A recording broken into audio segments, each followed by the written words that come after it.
तो शुरुआत करते हैं स्विच गियर और प्रोटेक्शन के चैप्टर नंबर 2 से। स्विच गियर और प्रोटेक्शन के चैप्टर नंबर 2 की। तो देखिए चैप्टर 2 में आइसोलेटर्स और स्विचों का वर्णन करा गया है। आइसोलेटर क्लासिफिकेशन करा गया है किसका? स्विच और आइसोलेटर्स का। तो पहले स्विचों के बारे में बात करते हैं। तो पहला टॉपिक है हमारे पास स्विचेज, या फिर जो वोल्टेज कनेक्टर जितने भी हैं या switches.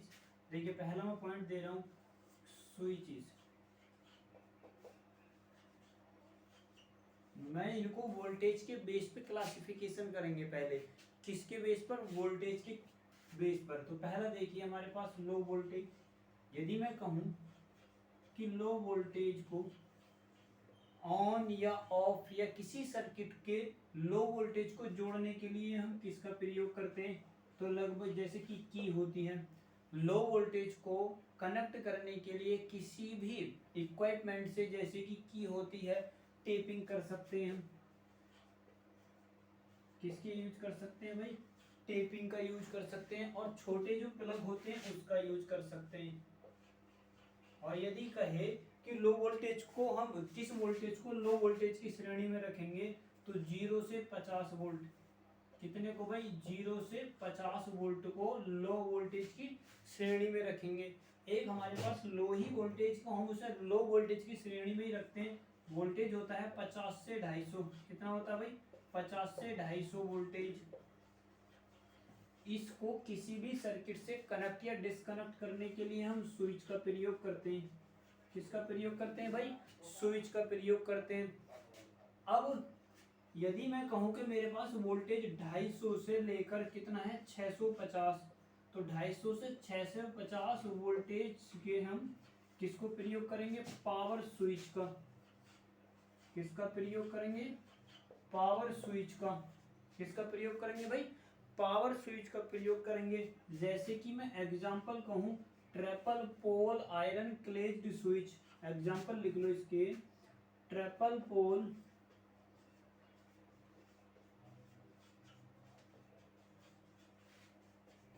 Iron clad switch. Iron clad switch. अब देखिए वोल्टेज कहां पर है? 650। यदि मैं कहूं का वोल्टेज 650 से लेके 1000 के उस बीच में है। वोल्टेज यदि 650 से लेके 1000 वोल्टेज के बीच में है। कितनी है भाई? 650 से लेके 1 केवी की वोल्टेज है। तो हम प्रयोग करते हैं, एग्जांपल में लिख लीजिए, नाइफ स्विच का। किसका प्रयोग करते हैं भाई? नाइफ स्विच का। नाइफ स्विच का प्रयोग करा जाता है 650 से लेके 1 केवी तक। और जब 1 केवी से ऊपर जाओगे 33 केवी तक, तो हम यूज करेंगे भाई आइसोलेटर्स का, या फिर आइसोलेटर, पावर आइसोलेटर्स का। तो प्रयोग किसका करेंगे? आइसोलेटर्स का। किसका प्रयोग करेंगे भाई? आइसोलेटर्स का, या फिर मैं कह सकता हूं पावर आइसोलेटर्स का। किसका प्रयोग करेंगे? पावर आइसोलेटर्स का। तो ये कुछ हमारे पास क्लासिफिकेशन है। 33 केवी से सर्किट ब्रेकर का भी हम यूज कर सकते हैं। ठीक, तो ये हमारे पास वोल्टेज के बेस पर कुछ क्लासिफिकेशन है जिसको हम कनेक्ट और डिस्कनेक्ट करने के लिए यूज करते हैं। लो वोल्टेज 0 से 50, जैसे कि टेपिंग जोड़ दिया यूं ही, प्लग का यूज कर सकते हैं। 250 से लेकर 250 वोल्टेज और स्विच का। 250 से लेके 50 के बीच की जो वोल्टेज है उसके लिए हम स्विच का प्रयोग करते हैं। 250 से लेकर 650 के लिए वोल्टेज जो होता है हम उसके लिए पावर स्विच का प्रयोग करते हैं। और 650 से लेकर 1 केवी तक हम नाइफ स्विच का प्रयोग करते हैं। और 1 केवी से लेकर 33 केवी तक, कितना भाई? 33 केवी तक आइसोलेटेड पावर स्विच, या फिर सर्किट ब्रेकर। सर्किट ब्रेकर भी जैसे कि मैनुअल ऑपरेटेड या ऑटोमेटिक ऑपरेटेड। ऐसे ही हमारे पास, तो देखिए मैं यदि स्विचों का क्लासिफिकेशन करूं, तो एक हमारे पास स्विच होता है, जैसे कि उसकी कंस्ट्रक्शन होती है। ये तो वोल्टेज के बेसिस पर थे, मैं और उनका थोड़ा सा बेसिक और स्ट्रक्चर और उसके आधार पर क्लासिफिकेशन करूं।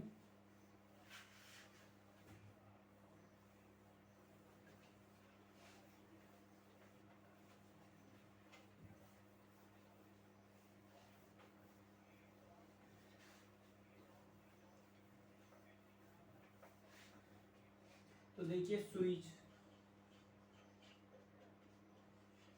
स्विच को मैं दो तरीके से बांट सकता हूँ। एक तो होता है हमारे पास एयर स्विच,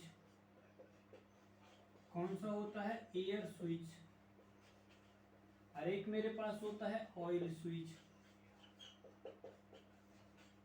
एक कौन सा होता है मेरे पास, ऑयल स्विच। एयर स्विच को भी मैं दो तरीके से बांट सकता हूँ। एक होता है मेरे पास air break switch,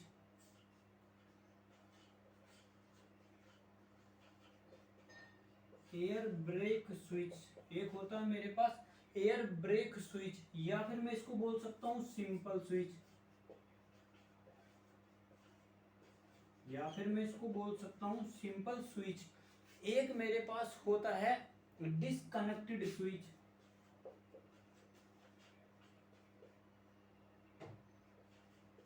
disconnected switch. और डिस्कनेक्टेड स्विच को मैं क्या बोल सकता हूँ, आइसोलेटर्स। आइसोलेटर्स क्या बोलते हैं भाई, आइसोलेटर्स बोलते हैं। और ये डिस्कनेक्टेड स्विच जो होते हैं ये आइसोलेटर्स की उसमें आते हैं। तो मैं इनको किस बेस पे क्लासिफिकेशन कर सकता हूँ, इनकी संरचना के आधार पर, कंस्ट्रक्शन के आधार पर। जैसे कि indoor type isolator, indoor type isolators. एक मेरे पास होता है outdoor isolators, outdoor type isolators. एक होता है handle operated,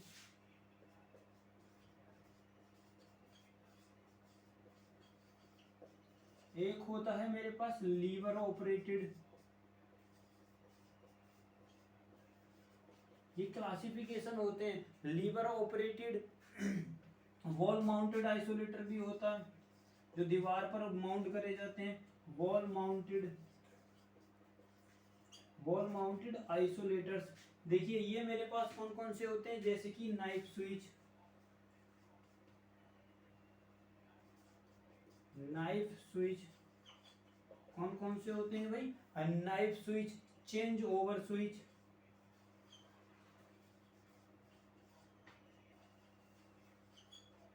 change over switch होते हैं, पुश बटन स्विच होता है,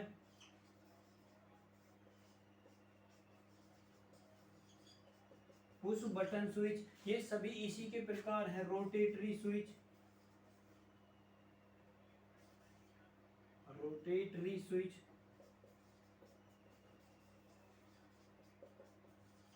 एक मेरे पास होता है ट्रांसफार्मर स्विच,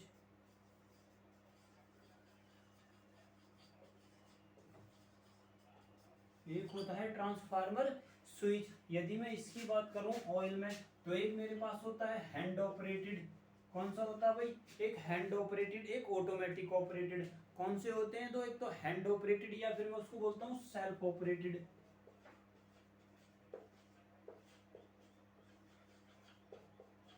ऑपरेटेड। या फिर मैं, एक होता है मेरे पास सेल्फ ऑपरेटेड, हैंड ऑपरेटेड या सेल्फ ऑपरेटेड। हैंड ऑपरेटेड होता है मैनुअली ऑपरेटेड, मैनुअली भी तो बोल सकता हूँ भाई इसको, मैनुअली ऑपरेटेड। और सेल्फ ऑपरेटेड को मैं बोल सकता हूँ ऑटोमेटिक,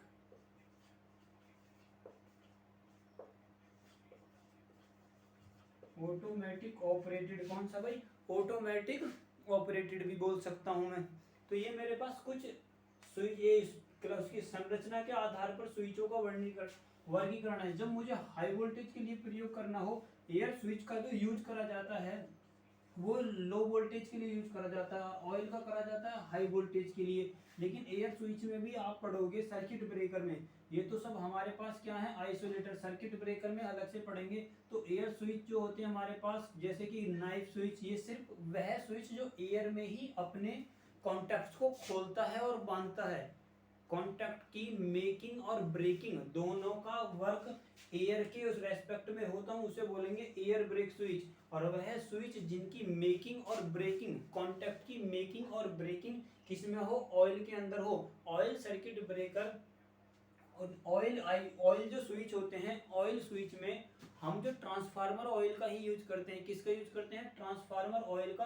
और उसके कॉन्टैक्ट क्या होते हैं, एक क्यूबिक या रेक्टेंगुलर शेप में डूबे रहते हैं, जिसमें उनका ओपन होना और जुड़ना दोनों उसी के अंदर प्रोग्रामिंग होती है। तो ऐसे स्विच को क्या बोला जाता है, ऑयल टाइप स्विच। और जिनकी मेकिंग और ब्रेकिंग इसमें होती है एयर में, उन्हें बोला जाता है एयर ब्रेक स्विच। तो देखिए मैं इनका कुछ थोड़ा सा वर्णन कर रहा हूँ यहाँ पर, जैसे कि नाइफ स्विच। किसको भाई, नाइफ स्विच को। नाइफ स्विच को जो प्रयोग करा जाता है वह 250 वोल्टेज तक की रेंज के लिए यूज करा जाता है। कितने के लिए यूज करा जाता है, 250 वोल्टेज की रेंज के लिए। ये नो लोड की कंडीशन में ज्यादातर काम करते हैं। किसकी कंडीशन में, नो लोड की कंडीशन में काम करते हैं। मैं लिख दूं यहाँ पर, तो नो लोड की कंडीशन में इनको प्रयोग करा जाता है। नो लोड कंडीशन, किसमें भाई, नो लोड की कंडीशन में इनको प्रयोग करा जाता है। और ये हैंडल ऑपरेटेड भी हो सकते हैं और लीवर ऑपरेटेड भी हो सकते हैं। ये हैंडल ऑपरेटेड भी हो सकते हैं या लीवर ऑपरेटेड भी हो सकते हैं, या फिर लीवर ऑपरेटेड भी हो सकते हैं। हैंडल ऑपरेटेड या लीवर ऑपरेटेड दोनों तरीके के हो सकते हैं। यदि मैं इनके लिए वोल्टेज रेटिंग कहूँ तो 250 के लिए तो हम डीसी के लिए यूज कर सकते हैं। किसके लिए, डीसी के लिए। और यदि एसी के लिए कहे तो 450 वोल्ट हम एसी के लिए भी इसमें यूज करा जा सकता है। किसमें, नाइफ स्विच के लिए। तो ये हमारे पास नाइफ स्विच की वोल्टेज आपको याद रखनी है। डीसी के लिए हम यूज कर सकते हैं 250 वोल्ट, एसी के लिए यूज करते हैं 450 वोल्ट। और ये नो लोड की कंडीशन में मैक्सिमम यूज करे जाते हैं। और हैंडल या लीवर टाइप के दोनों प्रकार के हो सकते हैं। ये ज्यादातर लाइन को चालू या बंद करने के लिए काम आते हैं। किसको, लाइन को। एक मेरे पास होता है पुश बटन, जो मैंने लिखा है push button. Change over switch वह स्विच होता है जिसके द्वारा हम सप्लाई को ही चेंज कर सकते हैं। सप्लाई को या फिर कनेक्शन को, जैसे कि मोटर में आर्मेचर के द्वारा उसकी सप्लाई को चेंज करा जा सकता, ऐसे स्विच को बोला जाता है चेंज ओवर स्विच। और ये ज्यादातर लास्ट 1 केवी से नीचे ही यूज करे जाते हैं। चेंज ओवर स्विच 1 केवी से नीचे ही यूज करे जाते हैं। एक होता हमारे पास पुश बटन स्विच। देखो पुश बटन स्विच ऐसा होता जिसके बटनों का प्रकार हम प्लास्टिक, सिरेमिक, प्लास्टिक के ज्यादातर यूज करते हैं। पुश बटन स्विच जो होता है, पुश बटन स्विच कौन सा भाई, पुश बटन स्विच। पहली बात तो ये हम इनका जो प्रयोग करते हैं, इनका यूज देखिए, यूज इंपॉर्टेंट है। इसका जो यूज करते हैं वहां पर करते हैं जहां पर मैग्नेटिक फील्ड जनरेट होता है, मैग्नेटिक फील्ड उपस्थित होता है। Magnetic field representation, magnetic field represent हो, जहां पर मैग्नेटिक फील्ड रिप्रेजेंट हो वहां पर हम पुश बटन स्विच का प्रयोग करते हैं। क्यों करते हैं, क्योंकि पुश बटन ज्यादातर प्लास्टिक के बने होते हैं और प्लास्टिक पर मैग्नेटिक फील्ड का कोई इफेक्ट नहीं होता। तो ऐसी जगह पर जहां पर मैग्नेटिक फील्ड किसी चीज को डिस्टर्ब कर दे, ऐसी जगह हम किसका यूज करेंगे, पुश बटन स्विच का। और ये ज्यादातर मैक्सिमम यूज कहां पर होते हैं, जैसे कि मोटर, किसमें यूज करते हैं भाई, मोटर, अल्टरनेटर या फिर स्टार्टर। किसमें प्रयोग कर सकते हैं भाई, स्टार्टर, अल्टरनेटर और मोटर। इन सभी में किसका प्रयोग करा जा सकता है, पुश बटन स्विच का यूज करते हैं। कहां पर, जहां पर मैग्नेटिक फील्ड होता है। अब कहें, मैं यदि कहूं एक मेरे पास होता है पुश बटन से आगे देखिए कंट्रोल स्विच। यदि मैं पुश बटन के साथ, किसके साथ, पुश बटन के साथ यदि दो चीजों को जोड़ दूं, एक तो इमरजेंसी, एक तो इमरजेंसी सिस्टम जोड़ दूं, एक तो इमरजेंसी, कौन सा जोड़ दो भाई, इमरजेंसी, इमरजेंसी लिखना था ना,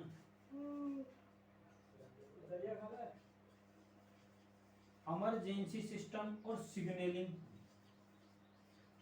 और कौन सा जोड़ दूं, सिग्नलिंग। मतलब कि यदि मैं ऐसी व्यवस्था कर दूं कि पुश बटन तो मेरा ऑन या ऑफ कंट्रोल तो वोल्टेज को कर रहा है, लेकिन वो साथ के साथ यह भी दिखाए कि इमरजेंसी हो जाए, शॉर्ट सर्किट फॉल्ट हो जाए, ऐसी चीजों को या सिग्नलिंग दिखाए कि कहां पर फॉल्ट हुआ है, किस जगह पर हुआ है, वोल्टेज ज्यादा है या करंट ज्यादा है, ऐसी चीजों को भी उसके साथ में व्यवस्थित कर दूं। तो ऐसे बटन को या ऐसे पूरे कंप्लीट सिस्टम स्विच के साथ में क्या बोलूंगा, पुश बटन स्विच। ऐसे स्विच को जिसके साथ ये सिस्टम अरेंजमेंट कर दिया जाए तो उसको बोलेंगे हम पुश बटन स्विच। और पुश बटन स्विच का प्रयोग छोटे बड़े जितने भी होते हैं, सब स्टेशन, स्टेशन, रेलवे आदि, इन सभी में किसका प्रयोग करा जाता है? पुश बटन स्विच का। किसका प्रयोग करा जाता है? पुश बटन स्विच का प्रयोग करा जाता है। देखिए एक होता है मेरे पास रोटेटरी स्विच। रोटेटरी स्विच के बारे में कहें तो रोटेटरी स्विच का एंगल वोल्टेज कि हम कहां से 90 से लेके 120 डिग्री तक इसका हम रोटेट करवा सकते हैं। कितना? 190 से लेके 120। और हम इसे 250 वोल्टेज डीसी के लिए और 450 वोल्ट एसी के लिए, 250 वोल्टेज एसी के लिए, 250 वोल्टेज डीसी के लिए और 450 वोल्ट डीसी के लिए, इसके एसी के लिए। किसके लिए भाई? एसी के लिए। डीसी के लिए 250 वोल्ट, 450 वोल्ट एसी के लिए हम यूज कर सकते हैं किसको? रोटेटरी स्विच को। और ट्रांसफार्मर स्विच का प्रयोग करा जाता है 1 केवी से अबव के लिए। ट्रांसफार्मर स्विच का हम क्या करते हैं भाई? प्रयोग करते हैं। एक हमारे पास होता है, एक लिख लीजिए फ्लॉट स्विच। एक होता है भाई फ्लॉट स्विच।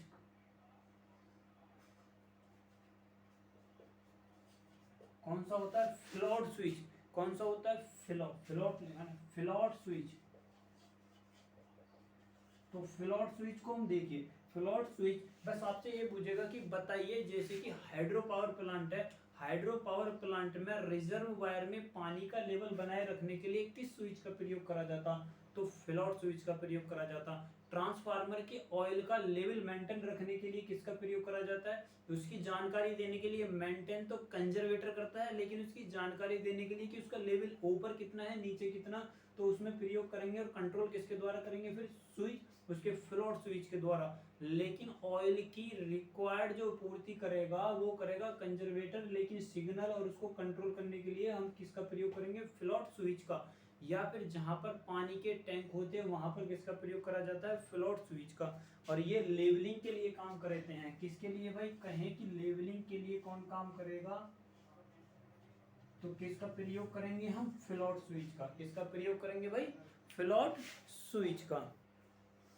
किसका प्रयोग करेंगे भाई? फ्लॉट स्विच का। देखिए एक हमारे पास होता है टेम्परेचर स्विच। एक होता है टेम्परेचर स्विच। टेम्परेचर स्विच कौन सा होता है? Temperature switch. एक होता है टेम्परेचर स्विच जिसको हम थर्मोस्टेट भी बोलते हैं। क्या बोलते हैं? थर्मोस्टेट भी बोला जाता है। थर्म टेम्परेचर स्विच वह स्विच जो थर्मल इफेक्ट पर काम करेगा, क्या बोला जाएगा उसको? थर्मोस्टेट या थर्म टेम्परेचर स्विच। इसका प्रयोग हम कहाँ पर करते हैं? रेफ्रिजरेटर में। किसमें प्रयोग करते हैं? रेफ्रिजरेटर में प्रयोग करते हैं। मोटर की ओवरलोड में काम करते हैं हम। किसमें भाई? मोटर ओवरलोड की कंडीशन में। ओवरलोड कंडीशन में हमारा जो स्विच ऑपरेट होता है मोटर में वो कौन सा होता है? थर्मोस्टेट या टेम्परेचर स्विच। शॉर्ट सर्किट की कंडीशन में फ्यूज ऑपरेट होता है। तो रेफ्रिजरेटर हो गया, ये मोटर में हो गया। और हम इसको यूज कर सकते हैं मशीन में। किसमें भाई? मशीन में यूज कर सकते हैं। जो छोटी घरों में मशीन आती है, वॉशिंग मशीन या फिर जितनी मिक्सिंग आती है, उन सभी में किसका प्रयोग करते हैं भाई? या सबसे इम्पोर्टेंट कहे कि किसमें प्रयोग करते हैं? आयरन में। आयरन प्रेस में किसका प्रयोग करेंगे? टेम्परेचर स्विच का प्रयोग करेंगे। एक मेरे पास होता है जिसके द्वारा हम क्या कंट्रोल करते हैं भाई? स्पीड को, जिसको बोल सकते हैं हम स्पीड कंट्रोल करने के लिए एक स्विच का प्रयोग करा जाता। उसके लिए हम बोल सकते हैं लिमिट स्विच। उसको बोल सकता हूं मैं लिमिट स्विच। यदि कहे कि बताइए लिमिट स्विच का प्रयोग किस लिए करा जाता है, तो मोटर जितने भी रोटेटिंग पार्ट हैं उनमें स्पीड को कांस्टेंट बनाए रखने के लिए लिमिट स्विच का प्रयोग करा जाता है। तो रोटेटिंग पार्टों में रोटेटिंग स्पीड को मेंटेन करने के लिए लिमिट स्विच का प्रयोग करा जाता है। कहाँ पर यूज कर सकते हैं भाई? जैसे कि मोटर, जनरेटर, मोटर हो गया, जनरेटर हो गया, जितने भी रोटेटिंग होते हैं उन सभी में किसका प्रयोग करते हैं? लिमिट स्विच का। ये एक तरीके से ऐसे होता है जैसे कि मान लीजिए स्पीड बढ़ी तो स्पीड को कम करने के लिए, या स्पीड कम हुई तो स्पीड को ज़्यादा करने के लिए, सिग्नल अप्लाई करने के लिए किसका प्रयोग करेंगे हम? लिमिट स्विच का। किसका प्रयोग करेंगे भाई? लिमिट स्विच का प्रयोग करा जाता है। एक होता हमारे पास डोर स्विच। एक हमारे पास होता है डोर स्विच। बस आप ये याद रखिए डोर स्विच का प्रयोग कहाँ पर करा जाता है? बड़े बड़े जो गेट होते हैं, ग्लास गेट होते हैं, कौन से भाई? Glass gate. या फिर जैसे विंडो होती हैं, जो गेट ऑटोमेटिक खुलते हैं और ऑटोमेटिक लगते हैं, वहां पर डोर स्विच का प्रयोग करा जाता। किसका प्रयोग करा जाता है भाई? डोर स्विच का ही प्रयोग करा जाता है। जैसे कि ग्लास के गेट होते हैं, विंडो होती हैं, डोर होती हैं, वहां पर किस स्विच का प्रयोग करोगे आप? डोर स्विच का प्रयोग करेंगे। तो देखिए बात करते हैं अब नए टॉपिक के साथ, आइसोलेटर। किसकी भाई? आइसोलेटर्स की।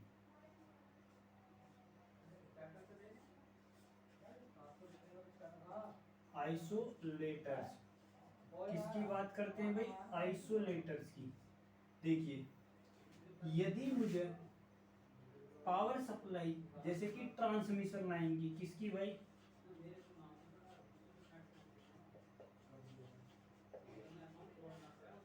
ट्रांसमिशन लाइन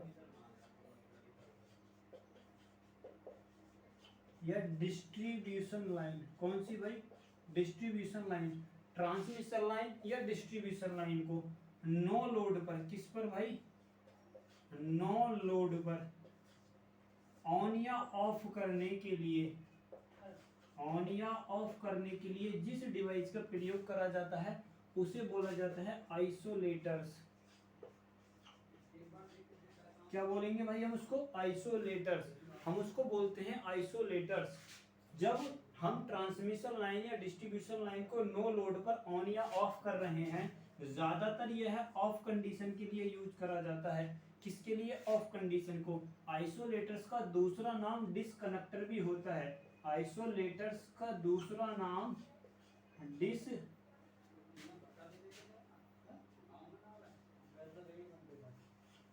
कनेक्टर भी बोलते हैं। किसको भाई? आइसोलेटर्स को हम डिस्कनेक्टर भी बोलते हैं। आइसोलेटर्स को डिस्कनेक्टर भी बोलते हैं। 1 किलोवाट से नीचे, 1 किलोवाट से ऊपर जितनी भी ट्रांसमिशन या डिस्ट्रीब्यूशन लाइन है, किससे ऊपर भाई? 1 किलोवाट से ऊपर जितनी भी ट्रांसमिशन और डिस्ट्रीब्यूशन लाइन है, उनको ऑन या ऑफ करने के लिए नो लोड की कंडीशन में जिस डिवाइस का हम प्रयोग करेंगे उसे क्या बोलेंगे? आइसोलेटर्स। जैसे कि एग्जांपल दे सकता हूं मैं, knife blade iron clad switch. Knife blade iron clad switch यह जनरली नो लोड की कंडीशन में यूज करा जाता है। देखिए एक हमारे पास होता है पावर आइसोलेटर, एक मैं कहूं इसी में एक होता हमारे पास पावर आइसोलेटर्स। पावर आइसोलेटर्स 10 केवी से ऊपर की वोल्टेज के लिए नो लोड और फुल लोड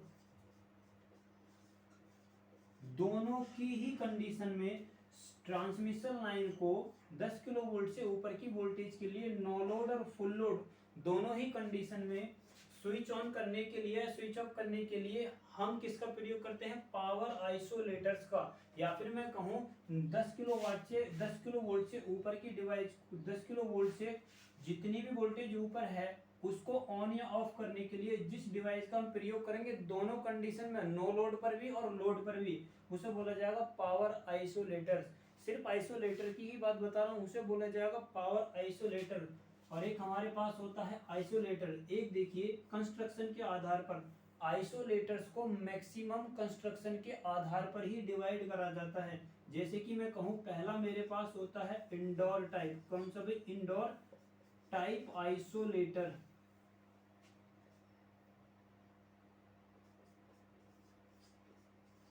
आइसोलेटर्स कौन सा भाई? Indoor type isolators. इसको 66 केवी तक हम यूज करते हैं और इसका प्रयोग सब स्टेशन के अंदर करा जाता है। स्टेशन या सब स्टेशन के अंदर जिस आइसोलेटर्स का प्रयोग करा जाएगा उसको बोला जाएगा इंडोर टाइप आइसोलेटर। और एक हमारे पास होता है आउटडोर आइसोलेटर्स। आउटडोर आइसोलेटर्स जो होते हैं उनका प्रयोग करा जाता है 66 केवी से अबव जितने भी वोल्टेज के लिए हम प्रयोग करते हैं, समथिंग में 400 केवी तक जितने भी आइसोलेटर्स होंगे उन्हें बोला जाएगा आउटडोर आइसोलेटर्स। या फिर जो इन आइसोलेटर्स का प्रयोग बाहर मैदान में या फिर वॉल माउंटेड दीवार पर या खुले उस पर करा जाए उसे बोला जाता है आउटडोर आइसोलेटर्स। किसका भाई? Outdoor isolator. एक होता है मेरे पास ओपन टाइप आइसोलेटर। कैसा भाई? Open type isolators. Open type isolators वह होता है जिसको पोलो पर माउंटेड करा जाता है। जैसे कि आरसीसी पोल पर यदि आप किसी आइसोलेटर्स का डिजाइन करते हैं पोल पर, किस पर भाई, पोल पर, तो हम उसको बोलेंगे ओपन टाइप आइसोलेटर। क्या बोलेंगे उसको, ओपन टाइप आइसोलेटर्स। अब देखिए एक हमारे पास इसी में लिखना आपको एयर ब्रेक स्विच, ऐसा भाई एयर ब्रेक स्विच।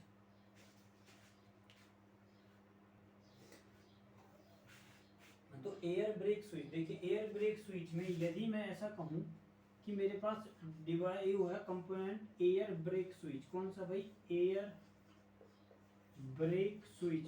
तो एयर ब्रेक स्विच के साथ, मैं सिर्फ एयर ब्रेक स्विच को पहले बता चुका हूं, एयर ब्रेक स्विच के साथ यदि मैं किसको, फ्यूज को कनेक्ट कर दूं, किसको कनेक्ट कर दूं, फ्यूज को कनेक्ट कर दूं, तो याद रखिए अब ये हमारे पास कंट्रोलिंग का और मेकिंग और ब्रेकिंग दोनों का काम करेगा। एयर ब्रेक स्विच के साथ यदि मैं फ्यूज लगा दूं तो इसमें अब हम क्या कर सकते हैं, इसको मेकिंग और ब्रेकिंग दोनों कंडीशन में इसको यूज करा जा सकता है। तो ये आइसोलेटर्स का वर्णन था। आगे नया टॉपिक देखिए, फ्यूज।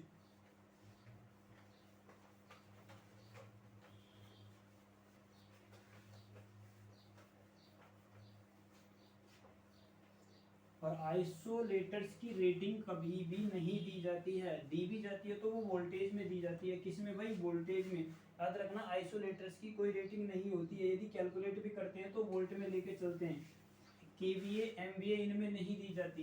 देखिए फ्यूज, क्या भाई फ्यूज, पहला देखिए फ्यूज क्या है। फ्यूज एक ऑटोमेटिक प्रोटेक्टिव डिवाइस है। फ्यूज ऑटोमेटिक प्रोटेक्टिव डिवाइस है। कैसी डिवाइस है भाई, ऑटोमेटिक प्रोटेक्टिव डिवाइस है, का है फ्यूज। दूसरी बात ये, फ्यूज को हमेशा लाइव वायर के साथ कनेक्ट करा जाता है, connect in live wire. Fuse को हमेशा लाइव वायर के साथ कनेक्ट करा जाता है और यह है प्रोटेक्शन देता है शॉर्ट सर्किट और ओवरलोड प्रोटेक्शन। यह है मैक्सिमम ओवरलोड या शॉर्ट सर्किट की कंडीशन में क्या करता है, प्रोटेक्शन करता है। क्या करता है भाई, प्रोटेक्शन करता है। किसमें, ऑटोमेटिक प्रोटेक्टिव डिवाइस होती है। और दूसरा मैं कहूँ ये एक तरीके से स्विचिंग डिवाइस भी है। यह एक तरीके की, मैं लिख सकता हूँ इसको स्विचिंग डिवाइस है, जो क्या काम करती है, किसी भी डिवाइस को स्विच ऑफ करने के काम आती है। किसके काम आती है भाई, स्विच ऑफ करने के काम आती है। और इसमें क्या लिखा जाता है फ्यूज के बारे में, और देखिए फ्यूज की, हाँ यह फ्यूज की यदि करैक्टरिस्टिक की बात करें तो फ्यूज की इनवर्स करैक्टरिस्टिक होती है। कैसी होती है, इनवर्स।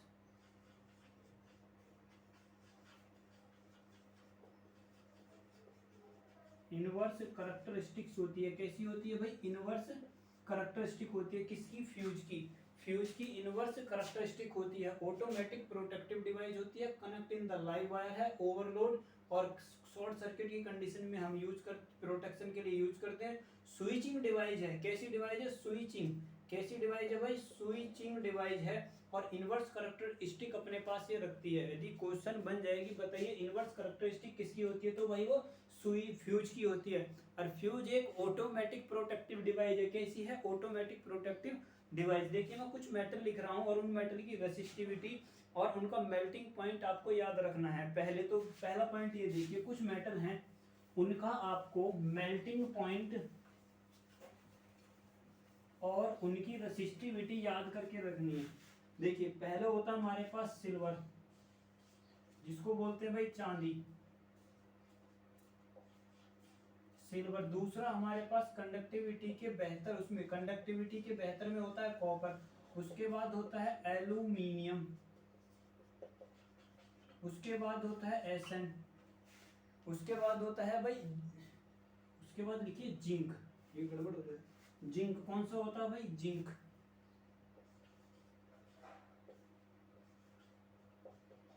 कौन सा होता है, Zn। जिंक होता है, कौन सा होता है भाई, जिंक। अगला होता है टीन, लिखिए टीन, टीन को क्या बोला जाता है, Sn। फिर लिखिए लेड, लेड को बोला जाता है Pb। क्या बोला जाता है भाई, Pb। इनका मेल्टिंग पॉइंट देखिए, इसका सिल्वर का जो मेरे पास मेल्टिंग पॉइंट होता है 960 लिख लीजिए। कॉपर का कितना होता है 1083। एल्यूमिनियम का कितना होता है 660। कितना होता है भाई 660।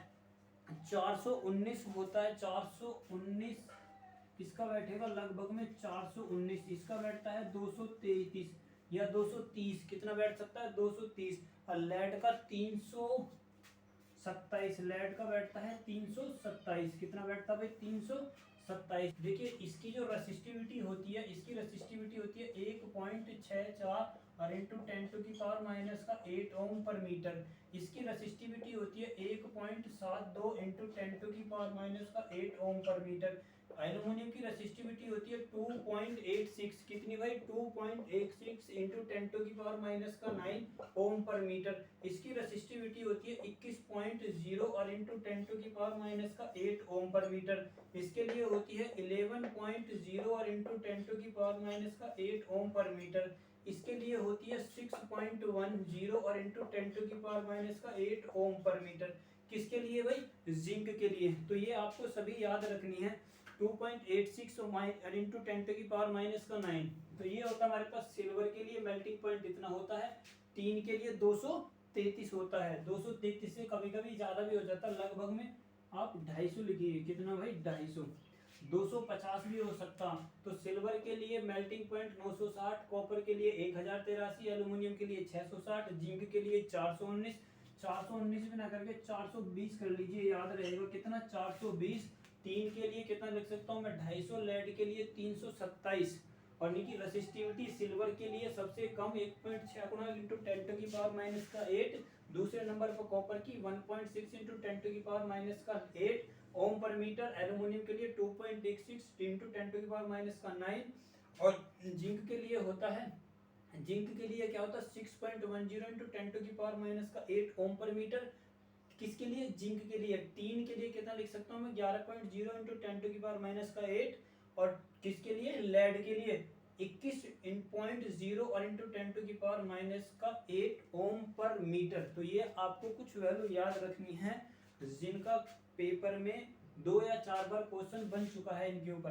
आगे देखिए, अब मैं बात करता हूँ फ्यूज के बारे में। देखो फ्यूज के हमारे पास पार्ट होते हैं, जैसे कि fuse holder, fuse link, fuse material, fuse cap, fuse का अंदर का फिलर मटेरियल, बहुत सारी चीज होती हैं फ्यूज के बारे में।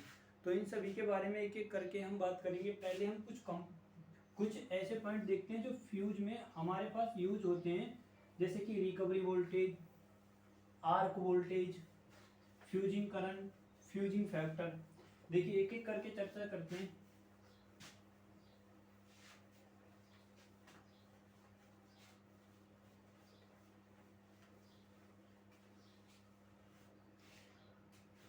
देखिए एक हमारे पास होती है रेटेड वोल्टेज। फ्यूज के कुछ टर्म में लिख रहा हूं। एक हमारे पास होती है रेटेड वोल्टेज,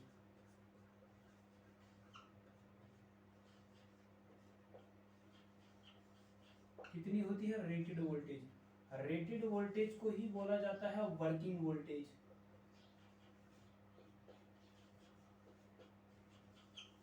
या फिर बोला जाता है डिजाइनिंग वोल्टेज।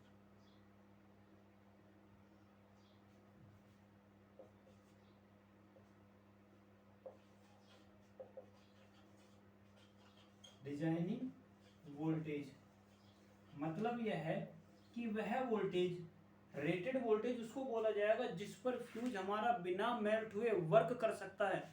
बिना मेल्ट हुए वर्क होने वाली वोल्टेज, वर्क कराने वाली वोल्टेज क्या बोलाएगी, रेटेड वोल्टेज या फिर वर्किंग वोल्टेज, या फिर मैं उसको बोल सकता हूँ डिजाइनिंग वोल्टेज, या फिर मैं उसको क्या बोल सकता हूँ भाई मैं डिजाइनिंग वोल्टेज। डिजाइनेशन लिख लीजिए, चाहे तो डिजाइनिंग वोल्टेज लिखा है, डिजाइनेशन भी लिख लीजिए। डिजाइनेशन वोल्टेज कौन सा, डिजाइनेशन वोल्टेज कौन सा भाई, डिजाइनेशन और वोल्टेज। देखिए डिजाइनेशन वोल्टेज होता ये वो वोल्टेज है जिस पर हमारा फ्यूज बिना मेल्ट हुए क्या करता है, वर्क करता है। एक हमारे पास होता है रिकवरी वोल्टेज, एक हमारे पास होता है भाई रिकवरी वोल्टेज। देखिए रिकवरी वोल्टेज उसे बोला जाता है जब हमारे पास करंट की वैल्यू कितनी है, 0। करंट और आर्क, आर्क हमारे पास क्या हो चुका है, टोटल क्वेंच हो चुका है। आर्क भी क्या हो चुका है, कंप्लीट क्वेंच हो चुका है, कंप्लीट क्वेंच हो चुका है, दब चुका है। उस समय जो वोल्टेज होती है कॉन्टेक्टर के बीच, किसके बीच भाई, कॉन्टेक्टर के बीच जो मेरे पास वोल्टेज जनरेट होती है उसको बोला जाता है क्या, रिकवरी वोल्टेज। कौन सा भाई, रिकवरी वोल्टेज। तो उस वोल्टेज को बोलते हैं भाई हम रिकवरी वोल्टेज।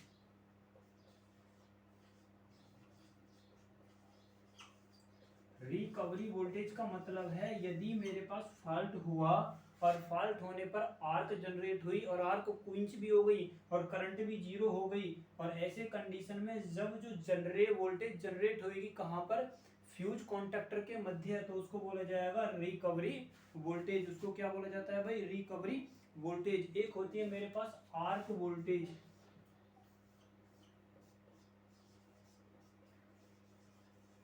एक होती है आर्क वोल्टेज। तो आर्क वोल्टेज वह होती है जिस समय फ्यूज में आर्क जनरेट हुई, तो due to the arc condition, due to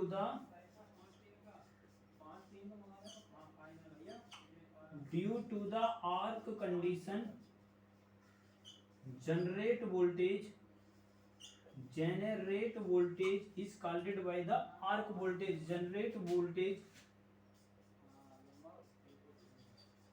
generate voltage क्या कहलाती है, आर्क वोल्टेज। रिकवरी वोल्टेज कब कहलाती है, जब हमारे पास करंट की वैल्यू 0 हो गई हो और आर्क भी क्विंच हो चुकी हो।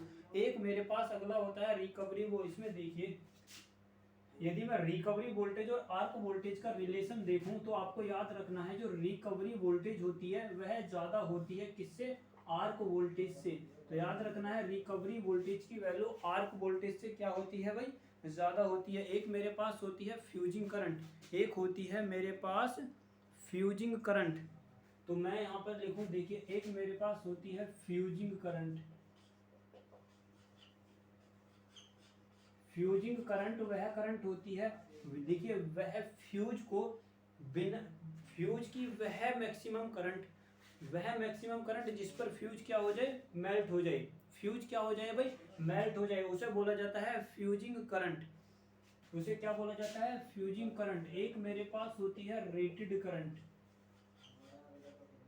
रेटेड करंट, फ्यूजिंग करंट वह होती है, it is the maximum current, which fuse is melt, जिस पर फ्यूज क्या हो जाए, मेल्ट हो जाए। तो याद रखना है वह मैक्सिमम करंट जिस पर फ्यूज क्या हो जाए, मेल्ट। और रेटेड करंट वह होती है जिसके लिए हमारा फ्यूज डिजाइन करा जाता है मैक्सिमम करंट को एब्जॉर्ब करने वाला, मतलब फ्यूज का वह करंट जिसको फ्यूज मैक्सिमम एब्जॉर्ब कर सकता है या अपने से फ्लो कर सकता है। करंट की वह वैल्यू जिस, करंट की मैक्सिमम वह वैल्यू जो फ्यूज में से होकर गुजर सकती है उसको क्या बोला जाता है, रेटेड करंट। क्या बोला जाता है, रेटेड करंट। और इसी पर क्या करा जाता है, फ्यूज को डिजाइन करा जाता है। और यही रेटेड करंट क्या कहलाती है, फ्यूज की वर्किंग कंपोनेंट। इसी के बेस पर हम क्या करते हैं, ज्यादातर फ्यूज को डिजाइन करते हैं, क्योंकि फ्यूज की रेटिंग किस में होती है भाई, एम्पियर में होती है। और इसी के बेस पर, रेटेड करंट के बेस पे ही क्या करा जाता है, फ्यूज को डिजाइन करा जाता है। तो रेटेड करंट वह होती है जिस पर फ्यूज हम क्या करते हैं भाई, डिजाइन करते हैं। और फ्यूजिंग करंट की वैल्यू ज्यादा होती है, मैं कहूँ यदि फ्यूजिंग करंट जो है उसकी वैल्यू ज्यादा होती है किससे भाई, रेटेड करंट से। रेटेड करंट से फ्यूजिंग करंट की वैल्यू ज्यादा होती है। एक हमारे पास होती है non fusing current. Non fusing current कौन सी होती है, non fusing current. Non fusing current वह मैक्सिमम वैल्यू है जिस पर फ्यूज हमारा मेल्ट ना हो, तो उसको क्या बोला जाएगा, नॉन फ्यूजिंग करंट। एक होता है हमारे पास सेफ्टी फैक्टर।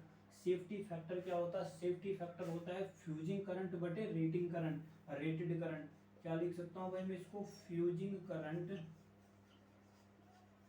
बटे रेटेड करंट, बटे रेटेड करंट के रेशो को क्या बोलते हैं भाई हम? Safety factor. सेफ्टी फैक्टर का मतलब यह होता है कि वह मैक्सिमम करंट जिस पर फ्यूज मेल्ट हो जाए, रेशो किसका? मैक्सिमम फ्यूजिंग करंट का और अपॉन रेटेड करंट का, जिस पर फ्यूज बिना मेल्ट हुए वर्क करे, उसको बोला जाता है रेटेड करंट। और जिस करंट पर हमारा फ्यूज मेल्ट हो जाए उसे बोला जाता है फ्यूजिंग करंट। और इन दोनों के रेशो को क्या बोला जाता है? Safety factor. और सेफ्टी फैक्टर की वैल्यू हमेशा एक से ज्यादा होती है। Safety factor is the greater than 1 in the condition of fuse, या अदर किसी के लिए भी हम बोल सकते हैं, इंसुलेटर के लिए भी, फ्यूज के लिए भी, थर्मोस्टेट के लिए भी, इन सभी के लिए फ्यूज एस किसी सेफ्टी फैक्टर की वैल्यू हमेशा ही एक से ज्यादा होनी भी चाहिए। अब देखिए, मैं यदि करैक्टरिस्टिक बनाऊं किसकी? फ्यूज की। फ्यूज का एक वर्किंग होती है, वर्किंग करैक्टरिस्टिक का फ्यूज कैसे वर्क करता,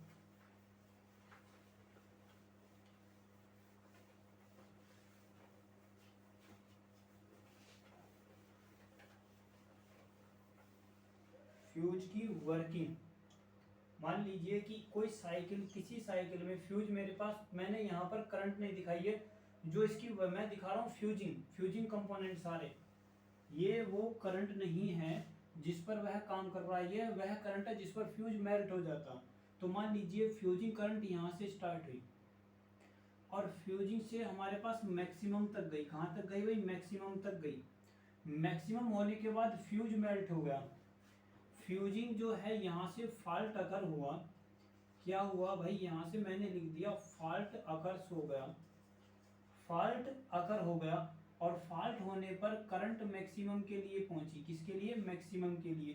तो मैं कह सकता हूँ जानी तो भाई ये ऐसे थी, लेकिन क्या होएगा? आर्क जनरेट होएगा। यहाँ पर आर्क जनरेट हुआ। क्या जनरेट हुआ? आर्क जनरेट हुआ,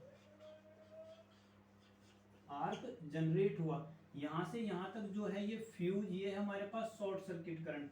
मान लीजिए ये क्या है भाई? Short circuit current. यहाँ से फ्यूज मेल्ट हुआ और फ्यूज मेल्ट होने के बाद आर्क जनरेट हुई, और आर्क जनरेट के बाद आर्क क्वेंच हुई। ये प्रक्रिया आर्किंग की है। और करंट की वैल्यू यहाँ पर आगे कितनी हो गई भाई? 0 हो गई। यहाँ से आर्क जनरेट हुई, आर्क जनरेट हुई, क्या भाई? आर्क जनरेट, और यहाँ पर आकर क्या हो गई? आर्क क्वेंच हो गई। आर्क क्या हो गई भाई? क्वेंच हो गई। तो जिस समय फॉल्ट अकर हुआ, जिस समय भाई फॉल्ट अकर हुआ, और जिस समय वो अपनी मैक्सिमम वैल्यू के लिए नहीं, जिस समय फॉल्ट अकर हुआ उस समय शॉर्ट सर्किट करंट फ्लो होना है। तो शॉर्ट सर्किट करंट जब चालू हुई फ्लो होनी, और जो अपनी मैक्सिमम तक वैल्यू तक पहुंची, यहां से लेके यहां तक की जो स्टेज होगी उसको बोला जाएगा प्री आर्किंग टाइम। मतलब कि आर्किंग से पहले के टाइम को बोला जाता है प्री आर्किंग टाइम। क्या बोलेंगे भाई हम इसको? प्री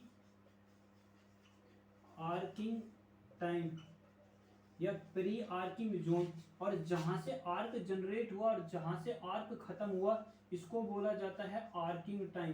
क्या बोला जाता है भाई? Arcing time. किसके लिए? फ्यूज के लिए। इसको बोला जाता है arcing time.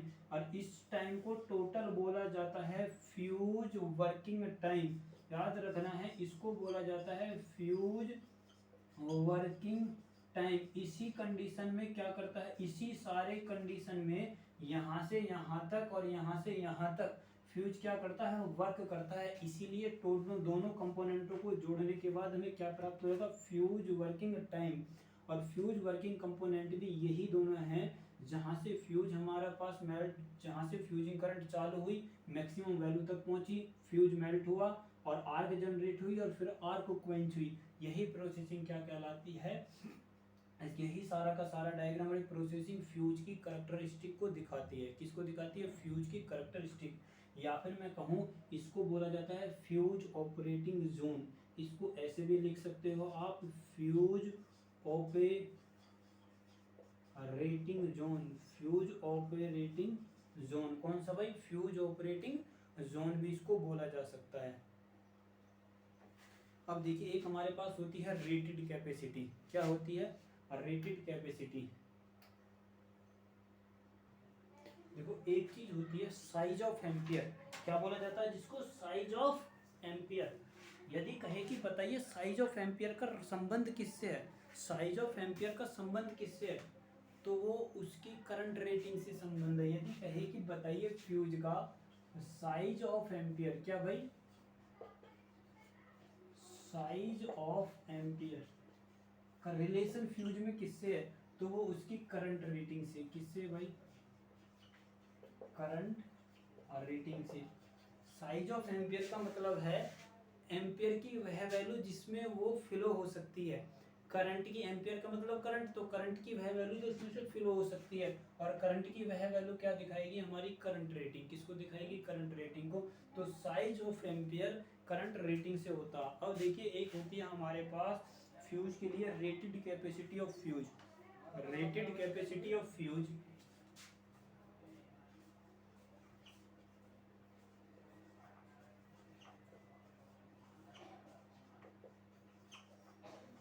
Rated capacity of fuse. तो रेटेड कैपेसिटी फ्यूज का मतलब है यदि मैं